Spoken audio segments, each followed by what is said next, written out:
এখানে একটা বিষয় বইলা রাখা অনেক দরকার আছে, কারণ সেইটা হইতাছে কি, লম্বা টাইম মার্কেটটা যেহেতু এই জায়গায় আটকায় গেছে, এখন এই ক্যান্ডেলটা যদি গ্রিনও হয় তাও আমি ট্রেড নিমু না। কেন নিমু না?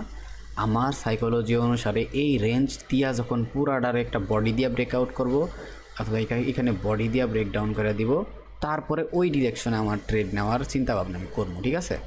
এই জন্য এটা গ্রিন হওয়া সত্ত্বেও আমি যখন 15 মিনিটে দেখছি যে একটা এই ক্যান্ডেলটা আসছে, এই ডোজিটা আসছে, তারপর একটা পসিবিলিটি আমি দেখতে পারছি হাই যে মার্কেটটা বাইং আসবে এখন টুকটাক শুধু একটা। সো ওই বাইংটাই আসছে, মানে 50-60 পিপস ইজিলি নেওয়া যেত এই বাইংটার থেকে। কিন্তু যেহেতু মার্কেটটা স্টেক এরিয়াতে আছে, এনি টাইম এনি ডিরেকশনে মার্কেট মুভ করতে পারে। সো বুদ্ধিমানের কাজ হইতেছে এটাই, ওয়েট করা আর দেখা মার্কেট কী করে। যখন পুরাপুরি রেঞ্জ ব্রেকআউট করে দিব, ওই রেঞ্জ থেকে বাড়ায় যাবো, তারপরে আমরা ট্রেড করতে পারি এই জায়গায় চাইলে, ঠিক আছে? সো এই জিনিসগুলো বা এই জায়গাগুলো সবসময় সাবধান থাকা উচিত। আর এই ক্যান্ডেলটা কমপ্লিট হইতে এখনও আছে 9 মিনিটের মতো। এই 9 মিনিট দেখি মার্কেট কী করে। মানে এক কথায় যদি বলতে চাই এখানে কি, যে যখন আপনার অ্যানালাইসিস, আপনার প্ল্যানিং, আপনার নলেজ সব কিছুর সাথে মার্কেট মিলবো, আপনার কনফিডেন্স পাবেন, তখন আপনার ট্রেড করা উচিত। নাহলে ট্রেড করার দরকার নাই। আজকে একটা ট্রেড পাবো না, সমস্যা নেই, ট্রেড করলাম না, আগামীকালকে ট্রেড করবো। আগামীকালকে একটা ট্রেড পাইছি, দুইটা ট্রেড পাইছি, দুইটাই করবো। তারপরের দিন ট্রেড পাই না, এই করতাম না। সো ট্রেড যখন পাইতাছি, বুঝতে পারতাছি, মিলতাছে, তখন ট্রেড নিমো, নাহলে নিমো না, শেষ। দেখি হোল্ড করে ওয়েট করে কি হয়।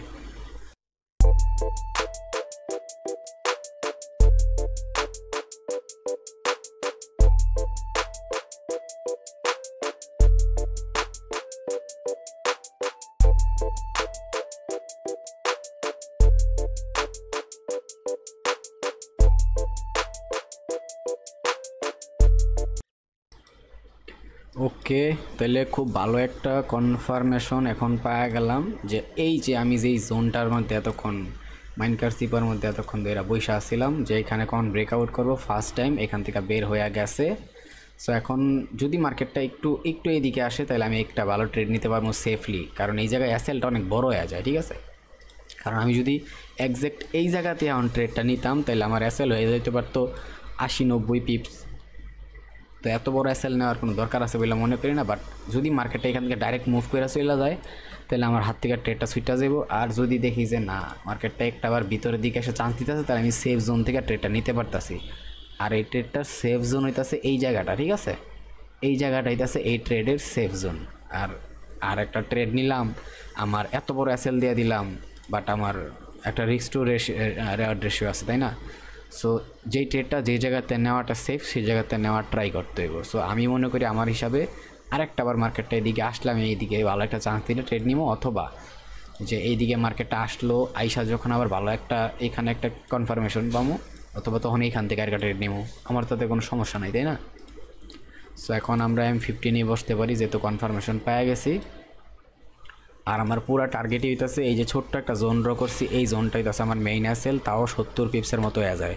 আর আমি যদি এখান থেকে ট্রেড নিয়ে নিতাম, তাহলে আমার অ্যাসেল খাওয়ার পসিবিলিটি সবচেয়ে বেশি হইতে পারে। এখান থেকে আইসা মার্কেটে একটুক নাইমা পুরাপুরি হাই মোমেন্টামে চলে যেতে পারে, বাট তাতে আমার কোনো আফসোস নাই, ঠিক আছে?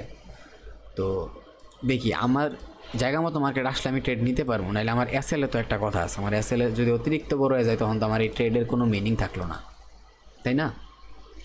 সো দেখি কী হয়, ওয়েট করতে থাকি মার্কেট আসে কি না, সময় দেয় কি না, এগুলোর জন্য আমি একটু ওয়েট করতে হবে। 5 মিনিটে ওয়েট করি, দেখা যাক।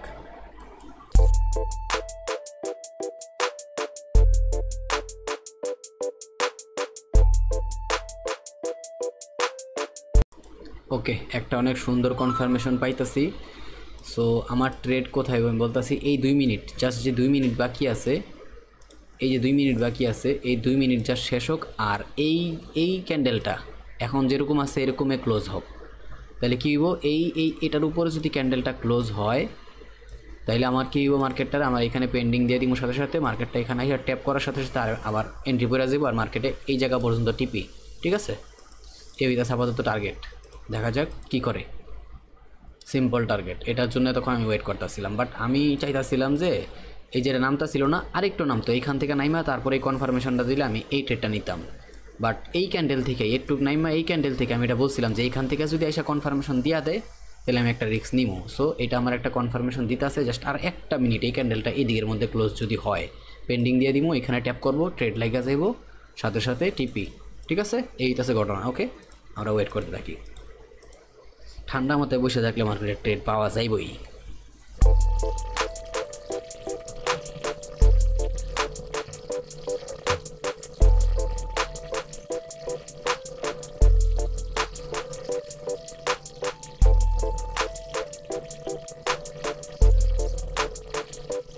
ওকে, একদম যেই প্ল্যানিং করছিলাম সেই প্ল্যানিং অনুসারেই মার্কেট মুভ করতেছে।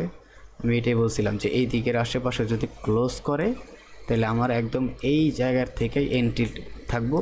সেম ট্যাপ করছে, মার্কেট পুরো রানিংয়ে চলতেছে। এখন মার্কেট আশা করি আমি আস্তে আস্তে আস্তে আস্তে এভাবে মুভ করে টিপিটা দিয়া দিব।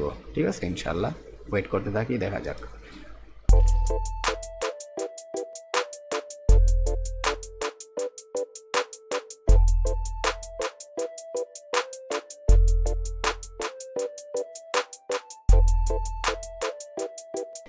ওকে, আমরা যেভাবে প্ল্যানিং করতেছি মার্কেট ঠিক ওইভাবে মুভ করতেছে। এই যে আমি বলছিলাম না, জাস্ট এই জোনটার থেকে মার্কেটটা যখন বাড়াইবো, যেই দিকে বাড়াইবো ওই দিকে একটা ভালো মোমেন্টাম খুঁজবো। যদি নিচের দিকে বাড়ায় তাহলে নিচের দিকে ভালো মুভ, যদি উপরের দিকে বাড়ায় তাহলে উপরের দিকে ভালো মুভ। একদম যেইভাবে আমরা প্ল্যানিং করতেছি সেই মুভটাই পাইতেছে।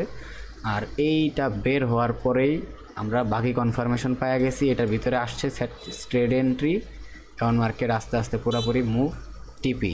ঠিক আছে, এখানে হিট করলে কত পিপসে টিপি? 300-র আশেপাশে, 250 পিপস, 250 পিপস, মোর দেন এনাফ আমার জন্য। ইভেন হোল্ড করতে পারবো এটারে চাইলে। ঠিক আছে, কারণ আমি যখন উইকলি অ্যানালাইসিস করছিলাম তখন আমি দুইটা জোন দেখাইছিলাম। তার মধ্যে একটা ছিল হচ্ছে এইটা, একটা ছিল হচ্ছে এইটা। এটার ভিতরে এসে রিয়্যাক্ট করলে একটা সেল দেখবো, আর তার উপরেটা ছিল আরেকটা, এটার ভিতরে এসে রিয়্যাক্ট করলে একটা সেল দেখবো। আর যদি এনি বাই চান্স দেখি যে না, এখানে যে দুইটা আছে এটারেও ওয়ার্ক করতেছে না, এইটারেও ওয়ার্ক করতেছে না, তাহলে আমরা এই ট্রেডটারে হোল্ড কইরা 1-2 দিন আরও বড় সড়ো ট্রেডের ভিতরে ম্যাচ করাইতে পারবো। সেটা কিভাবে? এই যে আরেকটা আছে, এইটা একদম ওভারঅল অল টাইম হাই, এই অল টাইম হাইয়ের আশেপাশে এদিকে আসা যদি এটারে ব্রেক করে, যেমন এটা আমি রকে রাখছি না, এই অল টাইম হাইটারে ব্রেক করে তারপরে একটা ছোটোখাটো সেল আসার পরে যে বাইংটা আসবো ওই বাইংটার আমরা পুরোপুরি কন্টিনিউ করতে পারবো।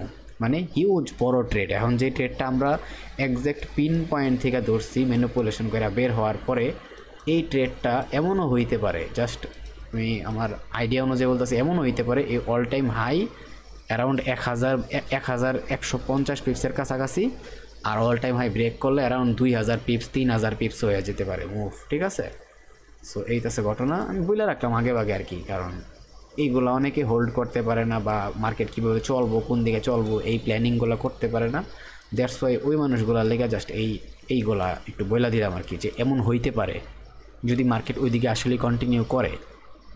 আর আমি এইভাবে অনেকগুলো এখন পর্যন্ত করছিও, সো একটা এক্সপিরিয়েন্স তো অবশ্যই আছে। তবে আমি কোনো না কোনোভাবে, যেহেতু একটা সেলিং সিমটম আছেই, তো এই জায়গায় এই যে এইটা যেটা দেখাইছিলাম, এখান থেকে একটা সেল আসতে পারে, এটার জন্য ওয়েট করবো, এখান থেকে একটা সেল আসতে পারে, এটার জন্য ওয়েট করবো। ঠিক আছে, আর যদি এই দুইটারে ব্রেক করে অল টাইম হাইয়ের দিকে চইলা যায় তাহলে তো কথাই নাই। উপরের দিকে যত ব্রেক করবো তত আমি সুন্দর করে ট্রেড নেওয়া শুরু করবো। এই তো সিম্পল প্ল্যানিং আর কি। তো 250 পিপসের কাছাকাছি মার্কেটটা হিসাবে আর একটু রিটার্ন করতেছে, সমস্যা নাই, রিটার্ন করুক। আর কত পিস বাকি ছিল? আর মাত্র 70 পিপসের জন্য। ঠিক আছে, এখানে পর্যন্ত মার্কেট আসছিল না, আর মাত্র এখান পর্যন্ত আসছিল, আর মাত্র 70 পিপসের বাকি ছিল।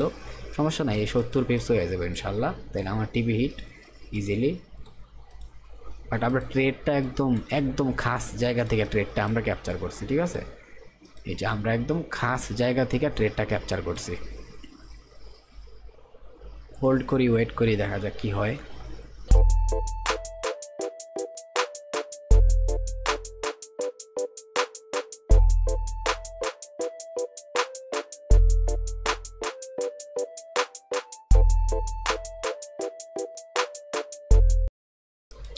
ওকে, আমাদের টিপি হিট অলরেডি। ঠিক আছে, অলরেডি আমাদের টিপি হিট হয়ে গেছে। সো আমগোর যে টার্গেট ছিল সেই টার্গেট এখন কমপ্লিট। মার্কেট পুরাপুরি রকেট, আর আমগোর টিপি হয়ে গেছে। এখন মার্কেট রকেট হোক বা যাই হোক তাতে আমগোর দেখার বিষয় না। আমরা 250 পিপসের টেক প্রফিট নিয়ে নিছি মাত্র কয় মিনিটে, একটু টাইমটা আমি দেখি কয় মিনিট লাগছে 250 পিপসের টিপি হিট করতে। এইখান থেকে আমাদের ট্রেড হয়েছে এই পুল ব্যাকে ব্রেকআউট করার পরে, এখান থেকে আমাদের এন্ট্রি, আর এটাই দশম্বর অনলি 35 মিনিট, অনলি 35 মিনিটের ভিতরে আমগো টেক প্রফিট হিট করা হয়ে গেছে। ঠিক আছে, যদি হোল্ড করতাম তাইলে আমি টিপি যদি ফিক্স না রাখতাম তাইলে এতক্ষণে 300 পিপস, এই যে 310 পিপসের মতো টিপি হইতো, বাট এত দরকার নাই আমার যতটুকু টার্গেট ছিল আমি টার্গেট পর্যন্ত নিয়ে নিছি, এটুকুই আমার জন্য মোর দেন এনাফ। ওকে, ঠিক আছে, যদি এটা হোল্ড করতে পারতাম, বাট দরকার নেই আমার, এত আমার একটা টার্গেট ছিল, সেই টার্গেট ফিল হয়ে গেছে। 300 পিপসের আমার দরকার নাই, আমার 250 পিপসের টার্গেট ছিল। বাট এখানে একটা ঘটনা কি, আমি ভাবছিলাম এখানে যে এই যে পুল ব্যাগটা নিতেছে না, এই পুল ব্যাগটা এই যে এই বক্স যে একটা ড্র করছে লাল, এইখানে আসবো, বাট যখন এখানে কাছাকাছি আইসা পুরোপুরি রিটার্ন করছে মার্কেট, ওই রিটার্ন থেকে আমরা ট্রেড নিয়ে নিয়েছি। আর আমি বলছিলাম আগের থেকেই যে এইখান থেকে যেই দিকে মার্কেটটা ভালো একটা ক্যান্ডেল দিয়ে বাড়াইবো, এদিকে বাড়াক অথবা এইটারে ব্রেক দিয়া এইদিকে বেরোক, যেটার দিকে বের হইব ওইদিকে আমি ভালো একটা লম্বা ট্রেড নিব। এদিকে বের হয়েছে, এদিকে আমি একটা লম্বা ট্রেড নিছি, আর এটা সেটা প্রমাণটা আমি দেখাই দিলাম। ঠিক আছে, আর একটা জায়গার ভিতরে মার্কেট যখনই হোল্ড হয় বা আটকায়া যায়, তার মানে হচ্ছে মার্কেটটা যখন ওই জায়গার থেকে বের হইব ভালো একটা ডিরেকশনাল মুভ দিব, সেটা উপরে হোক বা নিচে। এখন মার্কেট নিচে বের হইতেলেও বের হয় নাই, কিন্তু উপরের দিকে ঠিকই বের হয়ে গেছে। এখান থেকে টার্গেট ছিল ট্রেড নিমু, বাট টার্গেটটা এখান থেকে ফিক্সড হয়েছে, সো নিয়ে নিলাম।